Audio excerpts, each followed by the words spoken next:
Tout de suite, on enchaîne avec vous, Morgane Cros. Alors, la semaine dernière, on est parti dans le nord du département et cette semaine, on est où? À Saint-Étienne. À Saint-Étienne, très bien. Dans plein cœur de ville. Une petite question, est-ce que certains d'entre vous jouent de la guitare électrique? Est-ce que vous êtes des musiciens? Pas du tout. Bon, alors je m'adresse là à des musiciens, à des amateurs ou bien à des professionnels. J'ai rencontré en fait un fabricant d'amplificateurs de guitare. Il est installé donc à Saint-Étienne, près de la place Jacquard. Il crée depuis le mois d'avril, donc c'est assez récent, des amplis vintage. Vous allez voir, c'est absolument fabuleux. Ils sont beaux et surtout, tout est fait chez nous. C'est un travail d'équipe.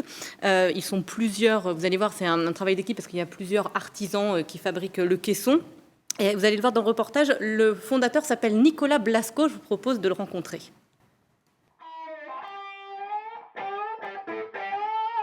C'est un peu le must-have pour les amoureux de bon son.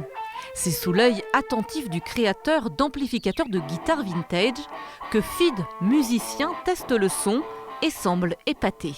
Et là, je suis un peu scotché sur les capacités de... Puis c'est petit et ça envoie un volume incroyable, quoi. Et ça a surtout un grain que moi, en tout cas, je recherche et je pense qu'il est recherché par la plupart des guitaristes. En coulisses, Nicolas Blasco, le fondateur de la marque Camden, et son collaborateur Yves Grimont-Pré. Ensemble, ils conçoivent et réalisent des amplificateurs de guitare. Pour sortir des standards, ils développent leur propre gamme dans leur atelier à Saint-Étienne. Ces composants ont une particularité, c'est qu'ils sont extrêmement anciens de leur conception. Ils ont été choisis pour leur qualité sonore et surtout leur robustesse.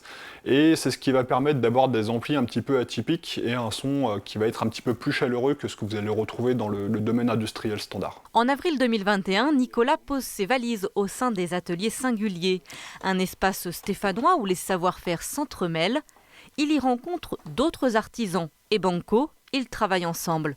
Marion est menuisière, elle fabrique le caisson en bois qui deviendra le futur amplificateur de guitare. Donc Nicolas me fournit une idée de base avec une forme qu'il souhaite être réalisée. Moi, je vais lui donner mes possibilités techniques, de savoir si la forme va effectivement tenir debout, va être solide, si ça va fonctionner techniquement. On parle des matériaux, si les épaisseurs conviennent pour la solidité des assemblages, en fonction de lui au niveau du son, si l'épaisseur de bois va fonctionner également. Guitariste passionné et électromécanicien dans la Marine nationale, Nicolas Blasco use de son ingéniosité pour cloner le son des amplis de légende. Les technologies qui sont utilisées, c'est des choses qui ne sont plus enseignées aujourd'hui à l'école. Donc il est très peu probable d'avoir un concepteur d'ampli qui sorte de l'école. Ça demande une certaine expérience technique, mais aussi une certaine expérience musicale. Lorsque vous êtes jeune, vous n'avez pas forcément encore une oreille aguerrie, ni le sens artistique pour s'adresser à ce type de public. C'est comme ça que j'ai fini par arriver à ce métier, mêler mes passions et mes connaissances techniques acquises au sein de la marine. Nicolas et Yves travaillent donc pour obtenir le meilleur son, en tout cas celui que recherche le musicien. Et c'est Yves, ingénieur du son de formation, qui traduit en termes techniques les besoins artistiques des musiciens. Ce qu'ils voudraient, c'est un quartet de L34. Les musiciens nous parlent rarement de tel circuit, de telle lampe, de tel transformateur qu'ils veulent, mais par contre ils disent je veux tel rendu, je voudrais que ça sonne comme ci ou comme ça.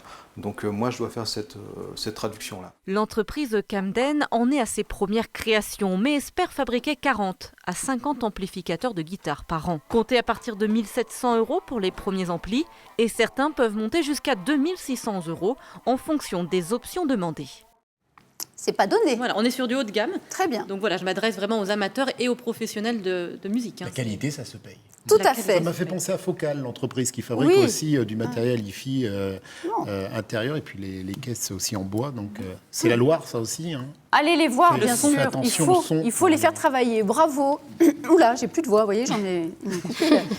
Il vous faudra un amplificateur. Tout à fait, voilà. Merci Morgane. On vous retrouve la semaine prochaine avec un autre portrait.